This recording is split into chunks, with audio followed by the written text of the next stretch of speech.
still a little skeptical about.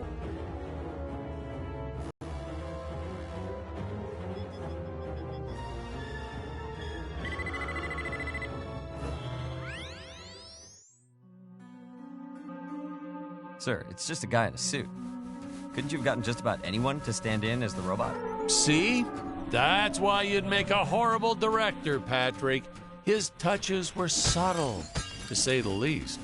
But he really brought a lot of character to the robot role. If he was so indispensable, how come he didn't list the actor in the credits? Well, let's just say it was an oversight. But I've learned my lesson. I only made the mistake 6 more times throughout my career.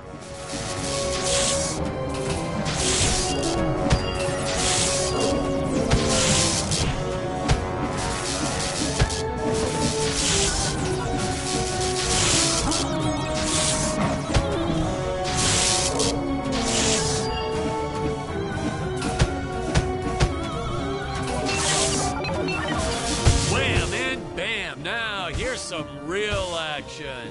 Nothing like an adrenaline boost to get our hero to really start wailing on those monsters. We were unsure how to represent a surge of adrenaline at first, but I think we nailed it. Yep, definitely nailed it. These rickety old things, the higher up they went, the more they sounded like they were gonna fall apart. I'm amazed that no one ever got hurt, or worse, riding these things. Well, there was the actor we originally cast for Dick's role, but we don't talk about him.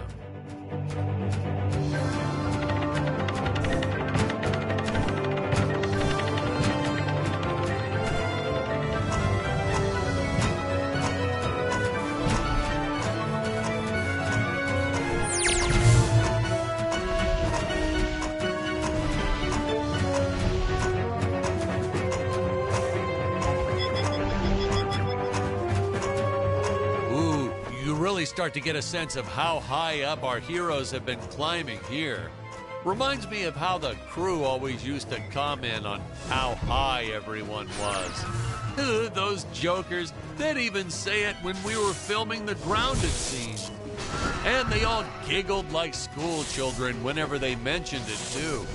So I'd make sure to laugh even harder so they'd know I was in on the joke.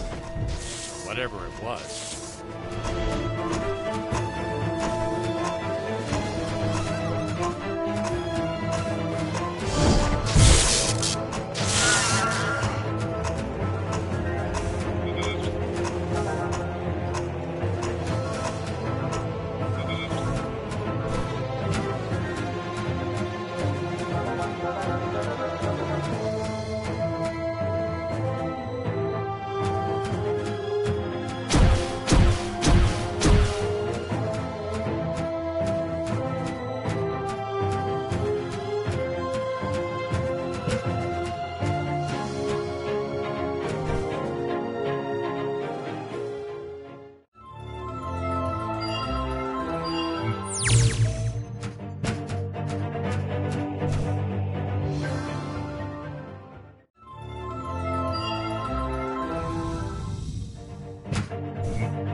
Fight this beast here.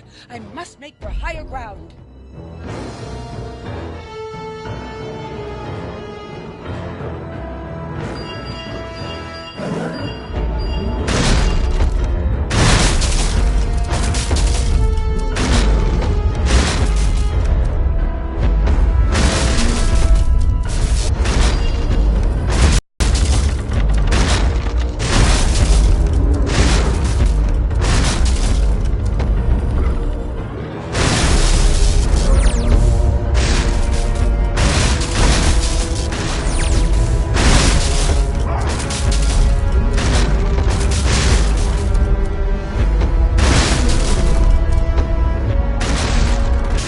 sets back then.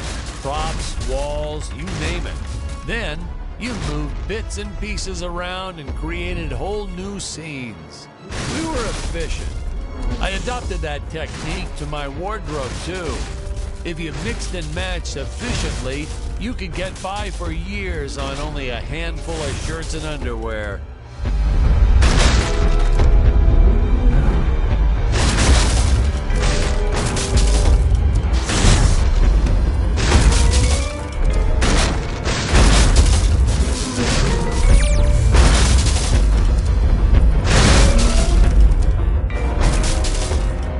Oh, no, another fake scene.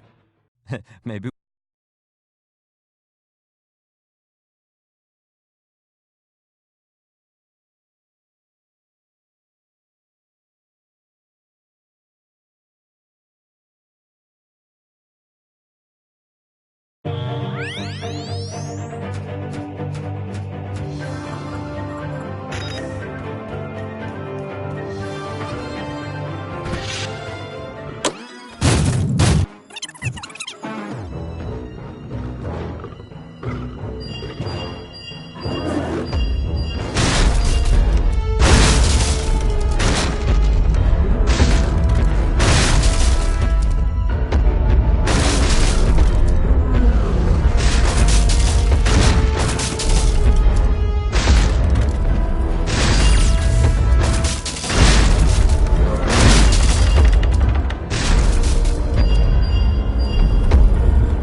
Back then. Props, walls, you name it. Then, you moved bits and pieces around and created whole new scenes. We were efficient. I adopted that technique to my wardrobe, too. If you mixed and matched efficiently, you could get by for years on only a handful of shirts and underwear.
I can never get enough of these free-falling shots.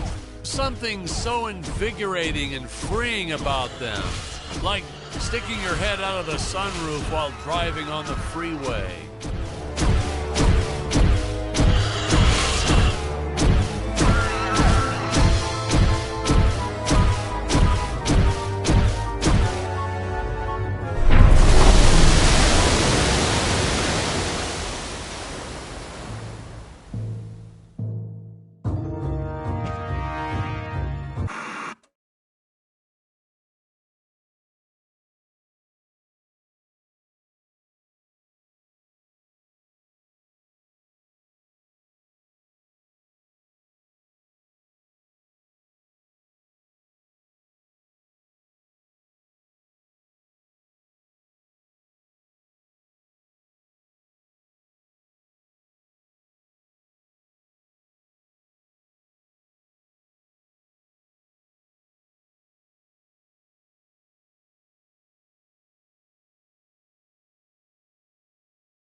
Modern science fiction directors sometimes put the lens flare in on purpose. Why on earth? What's the next trend? Dead fly on the lens? Jeez. Watch. You won't believe me, but you just watch. It'll happen. Some big shot will do it for one scene, and the following year, everyone will be doing it.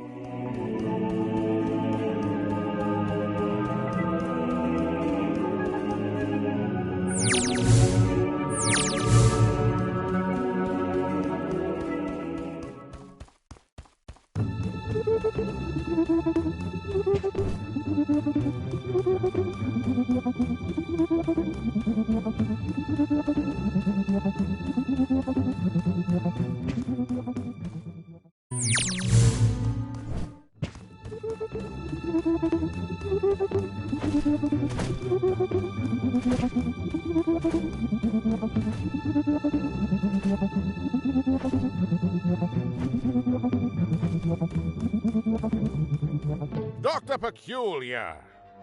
Yes, Your Eminence. Release the Mechameleon! But Your Eminence, the Mechameleon isn't ready. What is the meaning of this? I thought he was completed. Genius is never completed, Your Eminence. I was just preparing to install a chainsaw on his tail. Enough! Your tinkering costs me precious gold and time. You do not have that luxury, Dr. Peculiar. Yes, Your Eminence. Releasing the Mechameleon at once. Ah, Ludwig. Yeah, good old Ludwig. We cast an actual doctor to play Dr. Peculiar. Never again. Oh my God, he was a cranky old coot. May he, rest in peace. The costumes, the script, the creature effects, you name it, he wouldn't stop criticizing everything. Well, in his defense, I think he did have some early signs of dementia or something. He was always getting lost on set, forgetting his lines, making up new ones. Yeah, it was cute. Midway through a scene, he'd just yell, "Where are my pills?" It was like a catchphrase. We almost left a few of them in. I have to say that the incredible job the animators did with the King Gorilla can only be outdone by their work in the Mechameleon. I'll leave further comments for later in the film, but this was truly an epic creation.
here we see our first glimpse of a technique I used throughout the movie.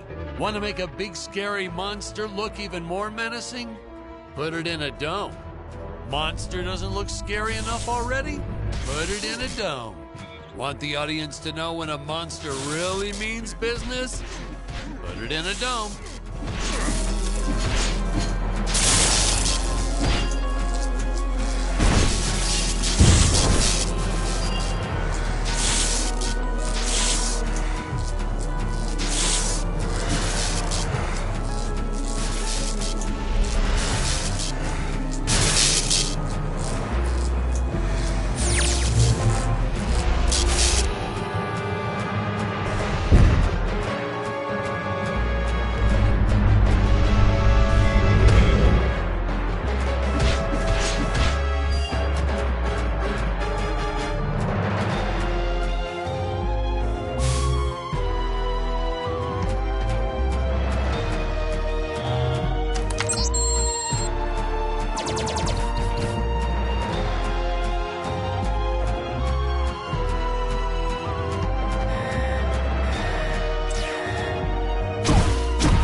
Saucers. Oh, these guys were just adorable.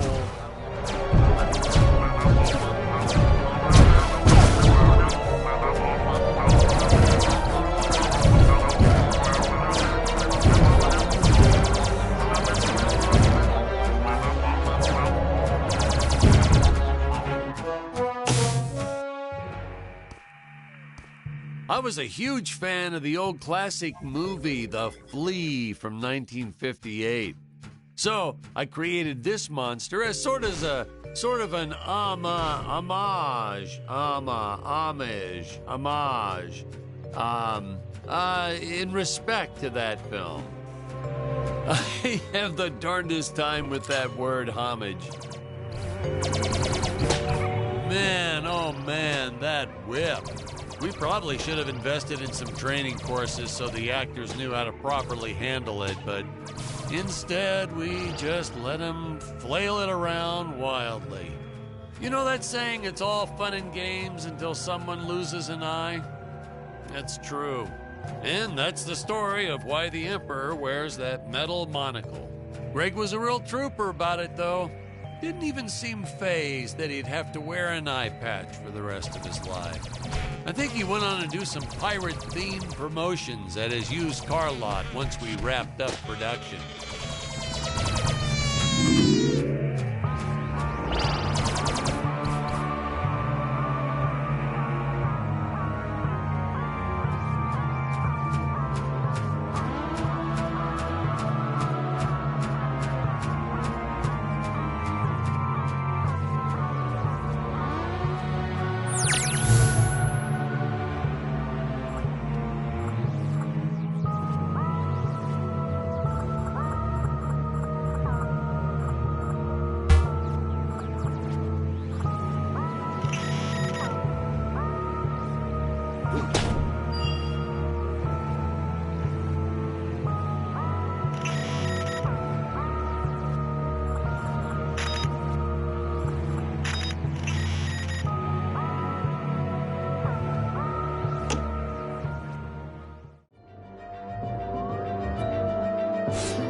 Where is my chameleon? Why has it not pulverized the intruders already?